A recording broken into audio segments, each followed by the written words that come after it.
Anyways, I just want to say that I can't say enough how delighted I am to be here.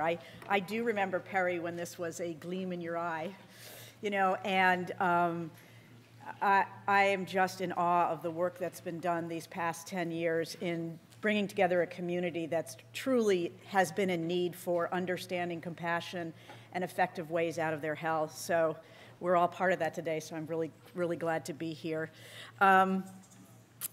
So let's see how this works. Okay, there we go. Oh yes, I have to tell you, I have to disclose all my conflict of interests and other disclosures. So first of all, I do work for, I am a consultant for behavioral tech, which is owned by the Linehan Institute. I do teach with Marsha and do work on implementation of dialectical behavior therapy. I have some other things to disclose. First of all, I'm talking about pharmacology appointments today. Sometimes people ask me about drugs, even though that's not what I want to talk about, is which drugs you use. So I just might need to make sure you know that any medication, there is no medication approved for borderline personality disorder, so if I discuss a medication, it will be off-label. I have some other things to disclose, so we might as well get these off the table right away.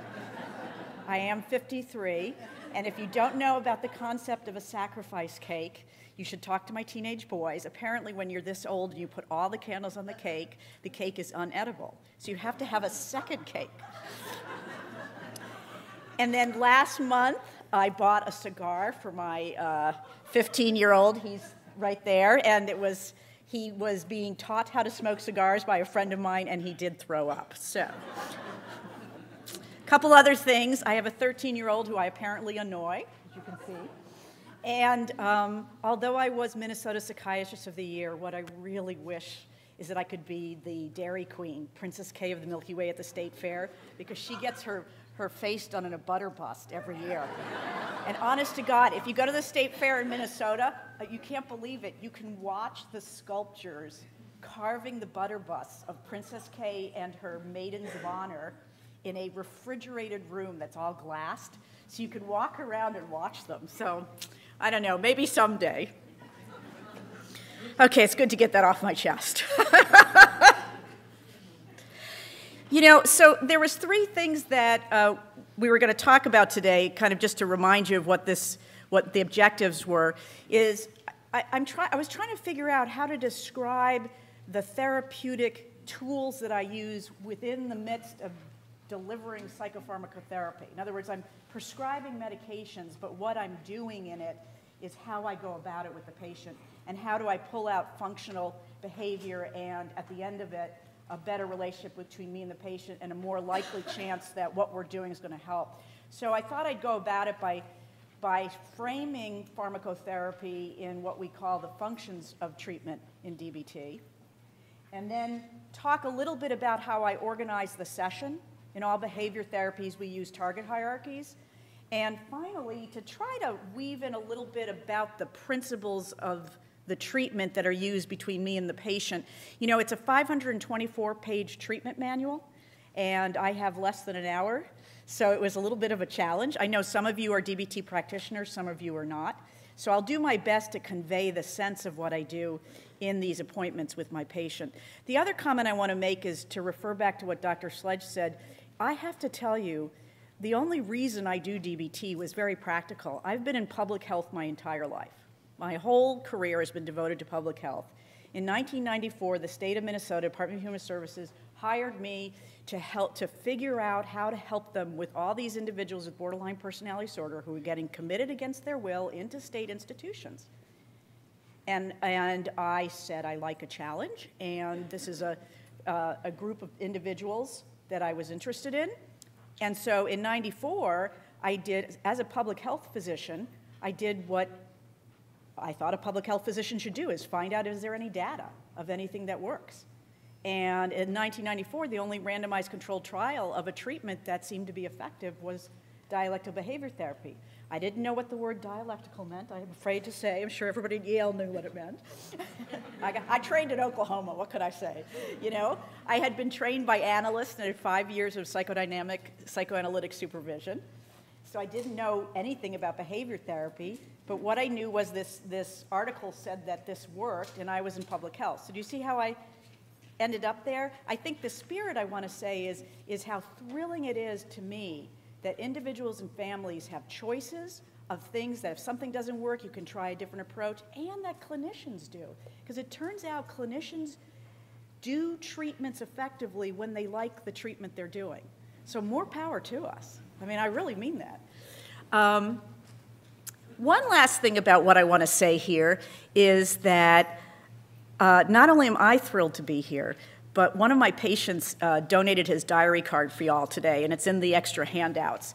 And he gave me permission to use his first name. His name is Adam, but he said, I have to read you a statement. So I wrote this down in our last session. And Adam is both someone I do pharmacotherapy with, and I'm his individual DBT therapist. And he said, okay, tell them this is from one of your students. Now, isn't that sweet? I'm his therapist, and he thinks of me as his teacher. I just was like, I mean, my little heart just went like this. He says that he wants you to know that he's been working hard in DBT, and it's been a roller coaster for him, but he does not give up, and he wants everybody to know they should never give up. He says, I want to give a shout out to all the people in the room who have borderline personality disorder. Remember, every day is a new day. Try to stay in the moment at least one time each day, and remember, you can do that. You can do this. So that's Adam, and he says he wishes he could be here too. So thank you, Adam. All right. So in dialectical behavior therapy, the treatment's overarching goal is always to get the person to the life that makes life worth living for them. Everything else is about sorting things out and getting either things reduced that get in the way of that, or aspects and behaviors about within yourself as well as in the people you live with that promote you getting there. So with that in mind, pharmacotherapy is a piece of a clinical tool within that. All right. So the other thing that I like to remember too is that there really are 3 ways biological organisms change. And so if I'm trying to help someone get from the hell that they're in to out of hell and beyond, you know, there's 3 ways I can see that they can do that. One of them is something that I don't necessarily have control over, which is maturation or development. You know, we start out like this and then we end up here. And then we end up spending money with dermatologists and stuff, but that's another story. But that goes with number 3. You can do chemical alteration or direct manipulation of biological systems, which is where the pharmacotherapy lives. And then where all the other interactions that I do, even if I'm only being the pharmacotherapist and not the primary therapist, is I know that we can change through experience, which is otherwise known as learning, and is the idea of harnessing the principles of learning that are occurring all the time. It's like I say to people, you know, the sun is always shining, right? But if you actually understand how it shines, you can build solar voltaic cells and direct the energy. So it's the same thing with learning and how we interact with each other, what strengthens certain behaviors, what gets us to stop other things. Those principles are working whether we've identified them or not. So for me, learning to be a behavior therapist has helped me just get more precise and harnessing what's already happening all the time. The sun is always shining. How do I turn it into a laser beam? It's kind of that sort of the experience to me. So that's part of what I'm going to talk about as we go through this. Okay. Now, in dialectical behavior therapy, if you're not familiar with it, one of the ways it frames the treatment is that you have to look at what is treatment supposed to do. In other words, the functions meaning what's supposed to happen here? What's the purpose of this? You know, the overall function is to help the person get a life worth living. But to do that, what do you have to do to get there? And so the framework of it includes these 5 functions. So we look at the fact that a person, if they're in hell, are disordered, are suffering terribly from the intensity of their emotions and how to manage them, then we have to have something that is able to get them to increase their capabilities, to increase new learning. The other thing is something that we have to have things in there that help motivate them to try these new things, to not give up. Like Adam says, don't give up, don't ever give up. And Adam works his butt off, I can tell you this. He does not give up. So we have to have treatment modalities that do that. The other thing is we know that what you learn in the room with me or with your teacher will not translate out to the real world or out to your world where it matters unless we help you figure out how to get it there. So we talk about generalization. The next thing is in DBT, all DBT clinicians realize that they have to be better at what they do, that they need to be able to be effective, to practice with fidelity. And so we have to have ways to do that. Oops, sorry, I keep moving around, but I'm not moving far enough to put that thing on my body, this thingy. Okay, maybe I will. And finally, structuring the environment. How do we get people to live in environments that actually help them, as opposed to environments that may be contributing to their disorder? So we've got to figure out a way to do that. Well, I'm going to show you where pharmacotherapy lies with that. So pharmacotherapy lays in this function here. I want to use, if I'm going to use medications with you, I want to be sure that the medications I'm using are helping you acquire new behaviors, new learning, and helping you integrate. And God forbid that the medicines I give you are actually interfering with you learning, as many do. So you see how I'm thinking about it as I do that with my patients? And so we talk about modalities, and you can see on here, pharmacotherapy. I guess I'm my pointer. I know there's a pointer in this. Is all this equipment? Oh, God. Which one of these is the pointer? The green one? Ew, look at that. Cool. All right. Even I could figure that out. So what we mean by this is, if this is the function, what it's supposed to do, how do we engage in doing it? So I've got pharmacotherapy there. So I just wanted to frame this in there. A lot of people who know about DBT, everybody gets some sort of skills class or skills training, which is also for enhancing capabilities. But this is where I'm acting when I'm prescribing medications. All right. The other thing that I just want to point out is enhancing therapist capabilities and motivation. Oops.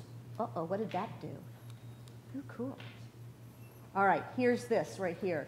If you're a DBT practicing pharmacotherapist, you're also on a DBT consultation team. So in other words, in that 524-page manual, there's all kinds of strategies and principles for a clinician to use to be effective with the individual they're trying to help.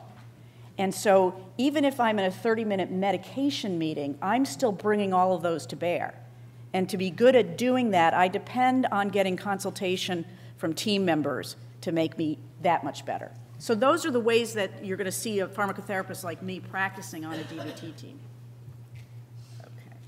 And this is just a reminder, if you don't know, that, and this is also unusual sometimes for some physicians, the primary therapist works with the patient to run the case, and everybody else on the team works for them and the patient. So if I'm not the individual therapist, as the prescriber on the team, I defer to the primary therapist in terms of the overall case formulation, the hierarchy that they're working on, what they're targeting. And it's tricky because in psychiatry, even with liability issues and things like that, there's all who's in charge of the case. You know, that's legalistic things. Phenomenologically, I work for the primary therapist and the patient. But the primary therapist is in charge. And so that's also a principle that I may touch on in terms of how you manage some of the things that happen in a pharmacotherapy session. All right. Okay, now, this is we're getting to actually what do you do in the sessions. And this is really important, is there is a hierarchy of behavioral groupings that I pay attention to in a session, and that some become more important than others in terms of if they're happening, I address them first. And it's very interesting how that plays out. So for those of you who don't know, I'm first going to go ahead and show you the standard hierarchy. For the primary therapist and in any individual therapy session, so this is just in an individual therapy session, the therapist is paying attention in this order. There's been any life-threatening behaviors, they address those. Above any therapy-interfering behaviors, above quality of life. So if someone's cut themselves or had a suicide attempt that week, that takes priority over the fact that they didn't do their homework for skills class. If this is okay and they didn't do their homework for skills class, the therapist makes sure they touch on that. And then quality of life is all those other things that make you miserable. The PTSD symptoms, the drug abuse, the everything else. And in that, you increase skills. Now, if you switch over to the pharmacotherapy session, it changes. Because remember, I've got a primary therapist dealing with those things.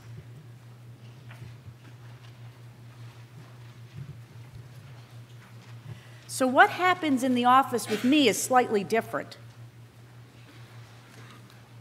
Obviously, if something is going to destroy that meeting, I've got to take care of it. We'll talk about each of these. But then I actually, in this order, decrease symptoms known to effectively manage. I'm actually constantly looking at what is it that you say you're suffering from, and will these meds do it?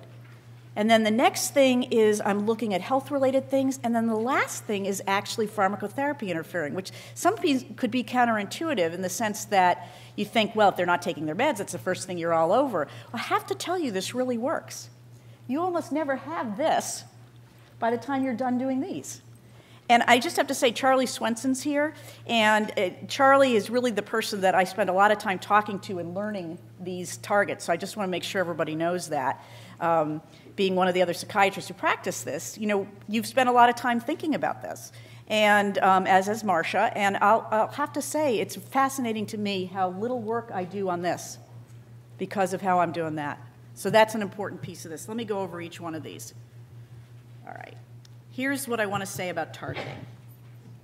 The reason we use a hierarchy of behavioral targets is you have an individual with borderline personality disorder, all the parts are there, they're all over the place, some of them you need, some of them you don't, right?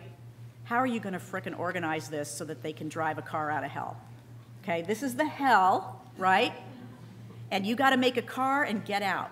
And you know what? The thing is people mentioned this morning, I am privileged by being a pharmacotherapist to treat people who there is no way even standing on their heads that they can meet the criteria for borderline personality disorder anymore. And I get to still see them because every 3 months or no, we need to check their antidepressant. Oh my God, it's such a privilege. Such a privilege. So I just wanted to say that this is what we're taking this and we're going to build a car. All right. So let's talk about the first thing. Things that are likely to destroy therapy, meaning the pharmacotherapy session, is obviously if someone's about to kill themselves, medications don't work in dead people. So it's not like you're not going to deal with that. What's interesting about that, if you're working on a DBT team, is that even if you have someone where you're doing a risk assessment and management protocol, because you have to right there in the moment, if they have a primary therapist, the principle is I'm trying to get them back to that primary therapist to really help manage the details. So for example, I'm going to try to put in examples from patients here. I was thinking about this as I was looking about it is I have a patient who I'll call MK who has terrible bipolar disorder, dissociative identity disorder, post-traumatic stress disorder, and borderline personality disorder and an eating disorder. And you hear all that and you go, oh my goodness, this woman has gone from 80 pounds curled up in a psych ward to married, finished college, have the job of her dreams, her husband's her best friend. So keep this in mind as you're hearing this, okay? And very severe, her bipolar disorder is really hard to manage. And so, for example, a year ago, I had her in my office, and she didn't sleep at all the night before. She dissociated and was driving around and found herself in parks, you know, that aren't too good to be at 3 in the morning. So she hasn't slept at all. She's got, you know, things to cut herself with in the car, as well as a bunch of aspirin to take at the same time. And she's psychotic. She's in a total bipolar mixed state. She's completely psychotic. She wants to be dead. She's in my office. Obviously, I have to deal with that right now, right? You know? So as I'm doing the risk assessment management protocol, she also happens to have her case manager there, and luckily, we can get her primary therapist on the phone. So the team of us, her primary therapist running the show on the speakerphone, we work with her, get something set up, and she and the case manager are good to go. Unfortunately, we had to put her in the hospital, but it was all done with that primary therapist. You see what I mean? It wasn't just me deciding something by myself. That was really important, and that's how I've worked with MK, and she's very connected to all of us on the team. So that's an example, but that's not the main thing we do in pharmacotherapy. It's just obviously you can't get anywhere. You know, the other things I think of is people like forging your scripts or things that are just going to say, look, this has got to stop. I haven't had that problem, but I do know people do, or people getting aggressive. And I do have a patient who has severe developmental disorder who has tried to clobber me a couple times, but she's a sweetheart, and we've dealt with that. Okay, she is. Actually, what she and I figured, because she's on the autism spectrum, we actually figured out that no one had ever showed her how to use FaceTime on the iPad. So now we FaceTime, even if I'm sitting downstairs in the office at her group home. It's great. And she like talks and talks and talks, so we're good. We're good. Okay.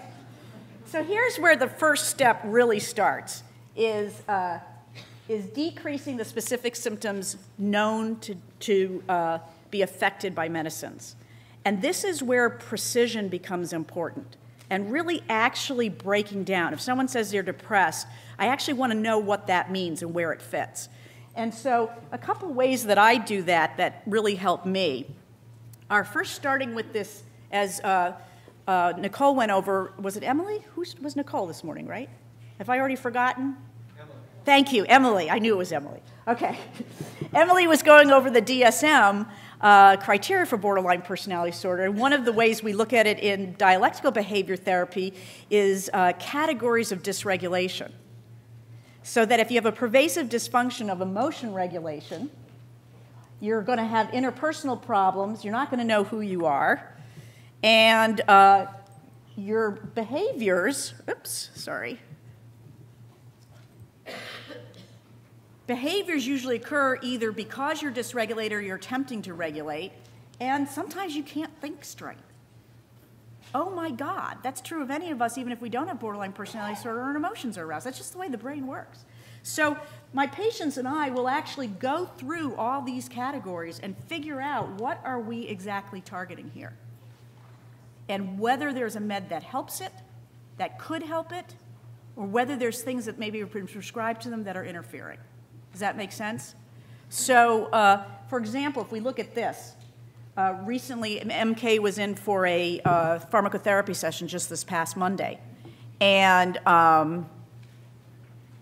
for years, we actually targeted this. Very severe stuff years ago. Many suicide attempts, a lot of self-injury, the dissociation really interfered, et cetera. Now, this week, last week, she says to me, and this is the first time this has ever come out of her mouth, and we're standing in my office and she's dissociating, so I have her on a balance board, and I'm holding her hands and making her balance, and she's laughing because she's dissociating, so we can't talk about the meds. So she stops dissociating, and she looks at me, she goes, okay, I'm ready. I really do want to work with you guys on decreasing dissociation. So right now I have somebody who I've looked at medications regarding this, and now she wants to look at whether the meds can help with that or not, as well as what she's doing with her primary therapist, if even more so what she's going to be doing behaviorally. But I've got an eye now to what she and I are going to be targeting a little bit more closely. All right. The other thing that I use with patients is, so to do that, I go over the symptoms that way. The other thing is the borderline symptom checklist. I don't have an example here, but it's a really handy way of going over with my patients all the different nuances of what you call borderline personality disorder, and we can pick things to do meds around. And then what I do with them is I'll have patients come in with 4 weeks worth of diary cards from their therapist in them, or I'll have them fill out a borderline symptom checklist at the beginning of my pharmacotherapy treatment with them, and then every month or two fill it out again, and we'll actually go over those things together. So this is the other piece of this. I want you to get the sense that I don't just do this once. I'm spending time with them each time saying, where are we sitting? We said we were going to do the meds for this reason. Let's actually see what's happening with those. Does that make sense? All right. So the other thing that I do is, and I'm actually going to show you this. This is one of the handouts that was handed to you this morning. This is Adam's diary card.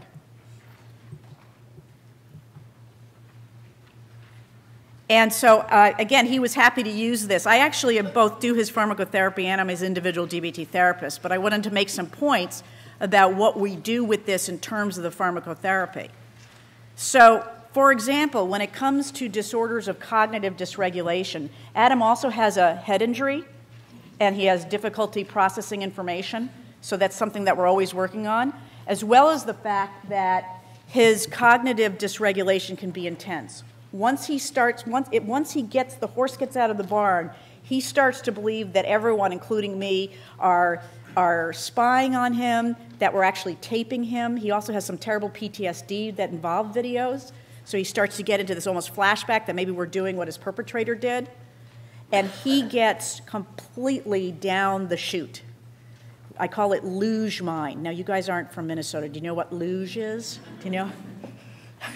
Luge, the luge sled? It's like luge mind, okay? And so Adam has named that, if you'll probably have to look on your thing, he describes that as full force rigid thoughts. That's his word for it. Because it's exactly what happens. It'll happen in front of me. It happens in situations that are really hard, really interfere with his life. And so we actually follow this in terms of medications we may be adjusting or not adjusting. Again, I'm not going to say what we're doing for it, but I just want to say that that's what we look at. You know, another thing that he gets is he's extremely vulnerable to his emotions. His emotional vulnerability and dysregulation just, boom, it just goes so quick. And again, the head injuries do not help. He's got, again, very severe frontal lobe dysfunction. And that was acquired, unfortunately, by multiple suicide attempts, ending up with anoxia by taking opiate overdoses. It's very sad, and he knows this, you know. So, so what he came up with for that is, if you look on your column here, urges to, it's actually guns under sensations. It says boat overload. For Adam, he can describe this so well. You know, two people are talking at him, something's going on, it's not an easy situation, it's stressful, and he says he feels like he's in a boat, and people keep getting into the boat. It's a little life raft, you know, a little dinghy, and people keep getting into the boat, and before he knows it, the boat is going to tip over, they're in an ocean, it's a storm, it's just terrible for him. And so this is another way we can look at the medications in terms of mood and affect lability. All right. Now, part 2. This is back to our hierarchy. So now what I've done is I've addressed with my patients what symptoms are we managing. What are are these, it's very precise. You're not just throwing meds at people. But it's this kind of notion, and it's the real ethos of it is us doing it together. So now what I want to look at is, okay, we know what we're targeting with these meds or meds that we've taken away. How are you doing? How's your health?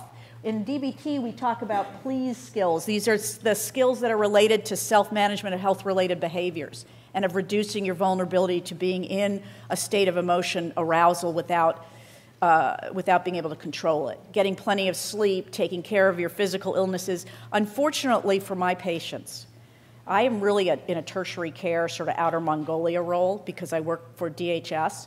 And it's very sad, but many of my patients, nobody comes to me until everybody else has given up on them. And they're usually in the committed system. It's a nightmare for these people. And so by the time they come to me, they have all these health-related problems, many of which are part of having been in institutions where you get no exercise and the food sucks, all the way to the side effects of the medications. So for example, I have CC, someone I'm going to talk to you about, who just called me last week. She was so excited. I'll tell you what she called me about. Anyways, I've treated her for quite a while. It's been over 4 years since she had any drugs. She was a meth addict. It's been at least 3.5 years since she's had any aggression, self-injury, and suicide attempts. She's now working. She's got a permanent home. She's studying to be a peer support specialist. But she is horribly obese. And she's quite embarrassed about this, not to mention that some of the meds that she was given added to that, right? So she and I are spending a lot of time these days working on helping her find ways to exercise, eat healthy, and lose weight. So we'll actually assess what she's eaten the week before and figure out together where she can make changes. And she was so excited. She called me the other week. She goes, she left a message. She said, "You can't believe it. Okay, so when I went to Walmart, instead of getting chips and all that, I got hummus like you brought to me." I gave her hummus one day, and she was like, "Oh, this is really good." I said, "I know." So I got hummus and carrot sticks, and then I got on the scale, and I knew I had gained weight, but instead I'd lost 7 pounds. And so another thing that we've done in my sessions like with her is in my pharmacotherapy session, we've planned for teaching her mindful eating as part of the session. So she'll come in with a healthy lunch. I'll have a healthy lunch. We inspect each other's food to see if it's healthy. And then I teach her how to sit and mindfully eat. So to me, that is absolutely part of pharmacotherapy. Do you see? Because my job is to increase capabilities. And you are more capable if you're healthier. So are you following kind of? It's hard to know because I know we're not talking to each other right now. So, all right.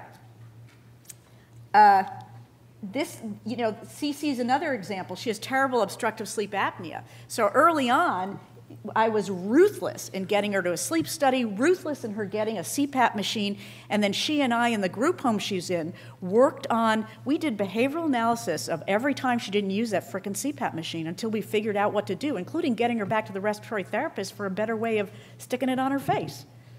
She uses it every night now. I mean, this is a woman, again, she has a bipolar disorder, terrible PTSD, substance dependence, and borderline personality disorder, which is much more not there anymore. And, you know, sticking that mask on her face was a big deal. We had to really expose her to it and get her to do it. And I'll tell you, it's made a huge difference. Getting a good night's sleep is like nobody's business if you have a mood disorder. All right. This is just to show you the other side of the card if you haven't seen them. You've got them in there. I know it's hard to see these, but I will actually, when I have them bring in like 4 weeks worth of cards, I'll glance down the skills, and I'll be particularly paying attention to these please skills here and seeing how often they're using those. Okay. So finally, something that I actually don't get too often is people not taking their meds, although MK is the master of finagling, as she says. So we often work on medisets and things like that. But the reason I put this in here about standard cognitive behavior therapy is this. Standard cognitive behavior therapy DBT is a cognitive behavior therapy. And so just because I'm doing pharmacotherapy doesn't mean I'm not always figuring out what is it that's getting in the way and actually doing what we call is a meta-analysis, a kind of a broad macro look at if you didn't take your, or like with Cece, you know, if you didn't use your CPAP, let's do a behavioral analysis on what got in the way. And we try to look for patterns, and then we come up with solutions. And so in these solutions, we figured out for her, she had to expose herself to the mask. So she actually started by wearing her CPAP mask on the couch in the day for 30 minutes. And then it just took a couple times, and she was ready to go. So you're still doing these therapeutic interventions, even though it's in the service of increasing their capabilities through pharmacotherapy, you know, better living through chemistry. I'm all for that. But I want it to be actually better living. Okay. The idea here for all of this is this. So you've got, remember we started out, you've got all those parts. You've got everything you need in your junk pile to have your life, to be able to drive out of hell.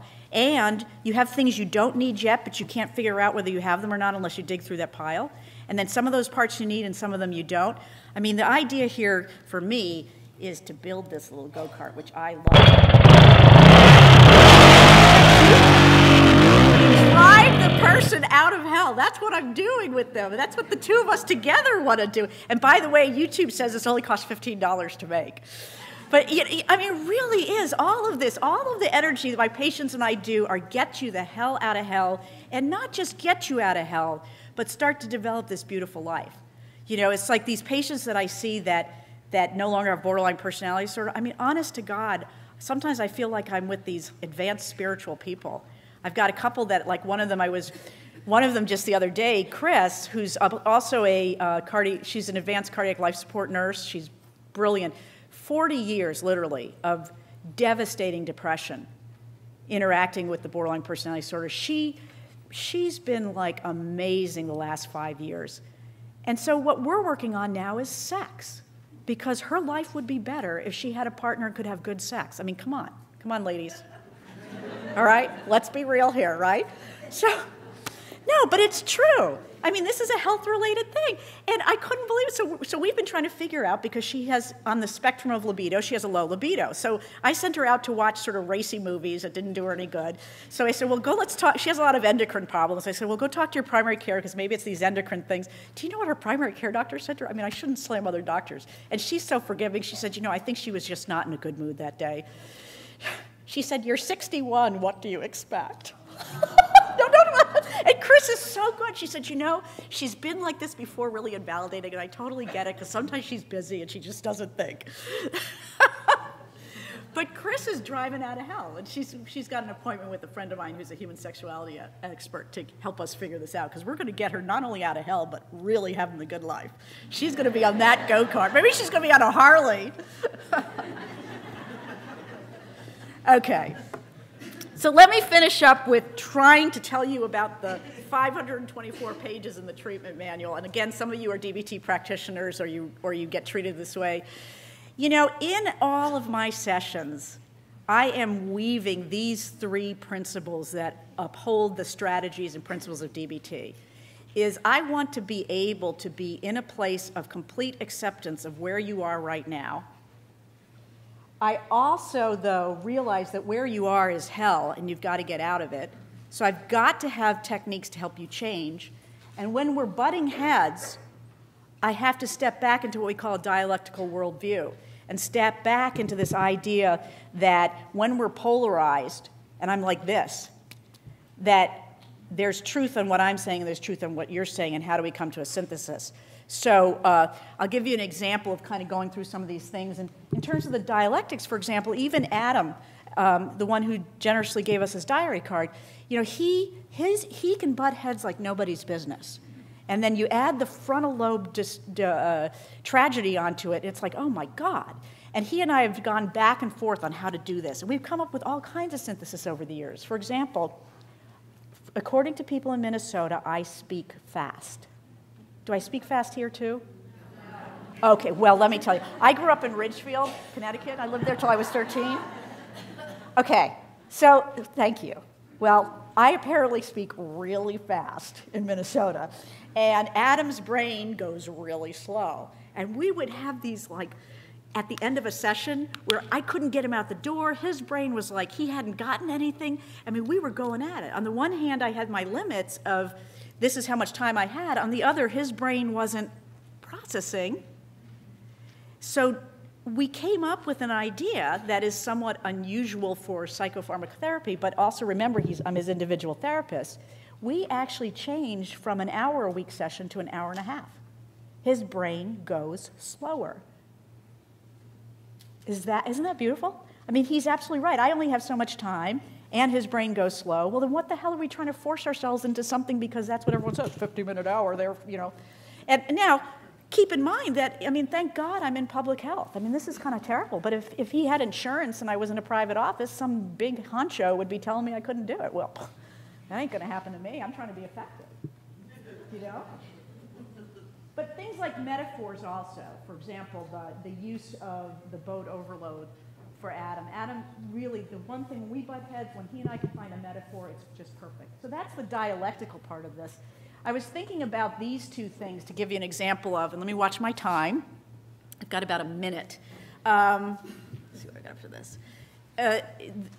This happened on Tuesday. On Tuesdays, I go to a residential, state-run, inpatient locked chemical dependency unit. Again, so if you can imagine, nobody gets to these places unless a lot of crap has happened. So, and I'm a consultant there on Tuesdays, and JJ, who has a severe neurodevelopmental disorder, terrible meth addiction, some sort of mood disorder not otherwise specified that seems to be related to the neurodevelopmental disorder, and borderline personality disorder. And he goes AWOL last week and ends up using meth again, okay? So he comes, I get a call from his mom on Tuesday. She's in the car behind an ambulance following him because thank God he called her. I mean, his mom loves him dearly, and we've been working very closely with his mom and him. He's like 21 years old, so he's really pretty young. And so the acceptance part of this I wanted to tell you about was this, because it struck me as I was thinking about this talk this week. So we're sitting here, myself and JJ, and first I go see him, and he's in the gym with his counselor because he's so, he's just coming off the meth. He feels like crap, and he's frightened. I get him out of the gym. We go into my office. We get his mom on the speakerphone. And the psychologist is with me. So the two of us are with him in that room. He's panicked. He's crying. He feels like shit. And we both grab his hands. I grab one hand, and she grabs the other, and we just press on his palms. And I say to his mom, we're holding his hands right now. She said, oh, thank God, because that's what I did in the ER, and it really calmed him down. I said, perfect. we're holding his hands. You see how that's just the way you are right now? Okay? At the same time, obviously, he feels like crap right now. I've got to get him out of that. Not just with pharmacotherapy, but whatever else I can do. So when we were in the gym, before this part where I got him in my office, he was crumped over like this on the bleachers with his CD counselor. I said, no, come on, get up, let's go. And he and I walked, and I'm running like this, and I go, I'm 53 years old, why aren't you running? You know, and as we start to run and walk briskly together, his breathing regulates, and he tells me the story of how he relapsed. So now I can do behavioral analysis, and I'm working on change. Do you see how that goes together? And then dialectics involves things like even what we call stylistics, where you balance your acceptance and your being right there and being radically genuine yourself with things like irreverence and throwing people off balance. Because when we get thrown off balance, if you're polarized, if someone says something funny or something that kind of piques your curiosity, your hippocampus opens. It's really cool, right? So we'd been sitting there holding his hand. He's crying. We're working on trying to get him settled. All of a sudden, he says, I need to go to the psych hospital. Now, psych hospitals for him have been problematic in that they've really reinforced suicidal behavior, because he would start telling people he's going to kill himself, and then they'd put him in the hospital, and so he would escalate telling people he's going to kill himself, and then he would actually try to kill himself, and they put him in the hospital. So we're really trying to break that pattern. And so we're sitting there holding his hand. I got to go to the psych hospital. And I look at him, and I lean close. I said, listen, I know those guys over at Mercy Hospital. They ain't going to hold your hand. And I do. I've got 3 colleagues I work very closely at the psych hospital. And he goes, oh, right. So I'm going to actually stop there. There's some other couple slides, but I think that we do want to have time for question and answer. And I can see Emily, who promised I would No, I'm good. Do you have some questions? So why don't we do that? Because I don't want to get off schedule because there's a break at 10. Sure thing. And there's nothing worse than people not getting their break on time, correct? Does it, come on. 10 minutes. Who knows where you'll drive to in that 10 minutes? All right. Well, thank you very much. We're going to ask if you have questions to start passing them to the aisles. You'll see that there are volunteers that will pick them up and direct them up here. We already have a couple of questions. So one of them, though, is asking about medications. How do you feel about yes? How do you feel about answering a question about medications? How do I feel, or will I? How about both? No, I will. All right. It's just that sometimes it can be out of context. Yeah. Anyways, go ahead. So the question is, do you have any recommendations on medications on how to manage sleep and food dysregulations other than stimulants? Yes, that definitely is. I have to know the patient. Can you read it again? Other than stimulants for like overeating? Does that mean like overeating? They just say sleep and food dysregulations. Oh, I'm supposed to, he's that guy in the back is waving. You mean, I got to do this, right? Okay, sorry.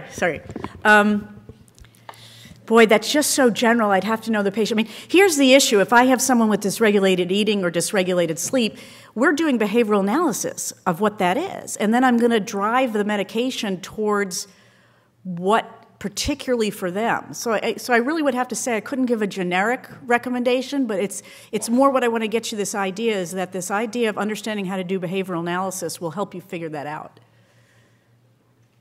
Okay. All right. But you can meet me in the back afterwards and tell me what you really mean. So in the model that you present, do you think that excessive smoking and nicotine use can be treatment interfering?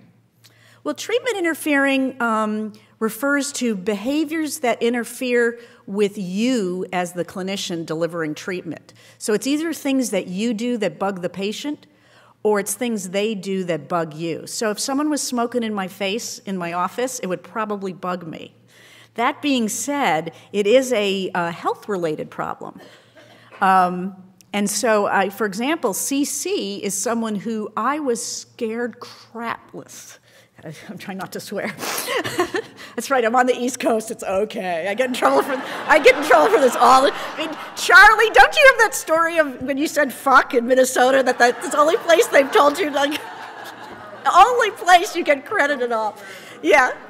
So anyway, CC, for example, has worked on giving up smoking, and we finally decided to let her do Chantix, which of course can make people nuts, even when you're not nuts to begin with. And bless her heart, we walked her through the nuts at night by changing some of her meds at night to help her with how it made her kind of goofy, and it's helped, and she's stopped smoking. Now, on the other hand, I have another patient who came in with cigars. This is what gave me the idea to give my son a cigar, because him and his dad came in and they know this really good cigar shop, and they're pulling out these cigars at our meeting, and I'm like, oh my God, smelling them. And then all of a sudden I realized that we could all be arrested because it's state property and it's against the law to have tobacco on it. So that would be therapy interfering if I, like this security guard had come in and we were all arrested. All right. I don't think this is what they expected, but. I'm sure it was very informative. I actually have a question. We have family members in the audience who we welcome today, and they have a question that you might be able to answer to help clarify some of the words that we use to describe some BPD symptoms. They're wondering about if you can explain the difference between parasuicidal behavior and suicidal behavior. Okay, so in the field of research of how do you call what behaviors, it used to be that parasuicidal behaviors were any self-injury without the intent to die, and suicidal behaviors were self-injury in which the intent was to die. So it had to do with the intent, probably more phenomenologically precise, and what is used more often now in the literature is suicidal self-injurious behavior and non-suicidal self-injurious behavior. We have actually a couple questions. I'm going to try to merge into one question. Good luck. Synthesis. Synthesis. Yes. We have some questions asking about if patients can't tolerate the medications, or with polypharm prescription being so widely common with BPD. What are your approaches that you use in those cases to deal with patients that maybe don't want polypharm because they've had bad experiences, or that want to decrease the number of meds that they're on because they don't want all the side effects, or that simply can't tolerate the medications that maybe are going to help reduce the specific symptoms that they're reporting? Yes, that's what I do. Okay, so on the other hand, I'm like the Annie Oakley of polypharmacy, and I know if I have some psychiatry colleagues here, you might be aghast. On the other hand, again, this gets back to the precision and the understanding symptoms. So it's not only understanding the symptoms of borderline personality disorder, but me and the patient and I looking at the side effects and deciding, you know, what are the risks and benefits. And there's something in distress tolerance that we use called pros and cons. It's also a commitment strategy. It's very similar to in motivational interviewing payoff matrix. So it's not uncommon for me in a session to get, I always have a whiteboard, is to get on and say, okay, I really don't want to take this Abilify, for example. Oh God, I just said a med, aripiprazole. Okay, so we've already looked over the symptoms we're addressing as to why we might use this.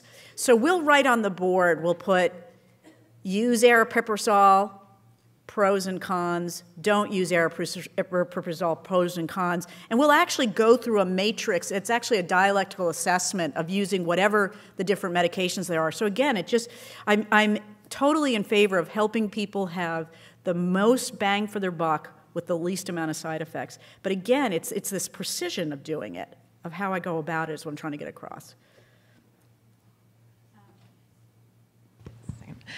So keep handing in the questions if you have them. If I don't ask them, we do have a panel discussion at the end of the day where a lot of the questions that might be relevant to multiple speakers will be brought up then.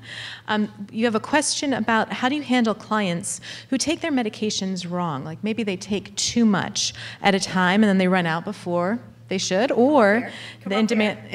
You want me to come up? All right. Okay. All right. So Emily, what is the deal here? What do you mean that you sort of took the Geodon with a cracker but not a meal? Well, I didn't really feel like eating right then. Okay, all right. So Emily, we've talked about this a gazillion times. You actually have a problem where you don't often feel like eating. We've also talked about eating being food because you need to weigh 124 pounds or you get psychotic, correct? I'm skipping ahead. Yes, you do. You believe me, it's been beaten into your brain, Emily. Yes. This is MK, by the way. Okay. All right, so here's the deal. I want you to take it twice a day, and I've told you that just even a cracker isn't going to get in your system. So let's figure this out. When you get up, are you eating breakfast?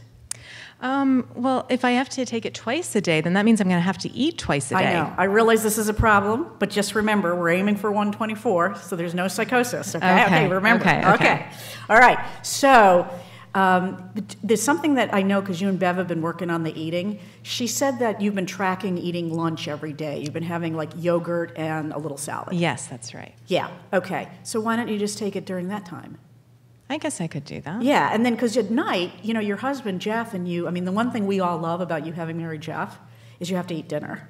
That's true. Not that he isn't a great guy, but we're all thrilled that you guys sit down for dinner together every night. Because I'm not against even if it's closer together than morning and evening.